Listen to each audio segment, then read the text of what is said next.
అన్న తమ్ముళ్ళు ఎవరు లేరేమో, పుట్టింటి వాళ్ళు లేరేమో, అందుకే ఒంటి మెట్టెతో తిరుగుతుందని అనుకుంటారు. దయచేసి మీరు ఒంటి మెట్టె పెట్టుకోవడం తప్పు. 2 వేళ్ళకు పెట్టుకోండి.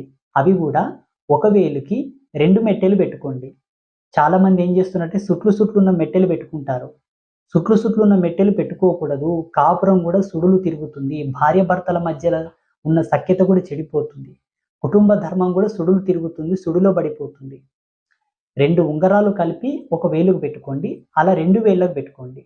2 వేళ్ళకు పెట్టుకోవడం వల్ల ఇవి 2 4, అలాగే ఈ కాలు కూడా 4, 4 4 8. అష్టలక్ష్మి యొక్క వైభవంతో కూడుకున్న సువాసిని ధర్మం మీకు సిద్ధిస్తుంది. అష్టలక్ష్మి ప్రపూర్ణమైనటువంటి సంసారం మీకు నడుస్తుంది. మీ కాళ్ళల్లో ఆ 4 మెట్టెలు ఉండడం వల్ల సదాలక్ష్మి, పూర్ణలక్ష్మి, యశోలక్ష్మి మిమ్మల్ని అనుసరిస్తుంది. ఇది శ్రేష్టమైన సువాసిని ధర్మం.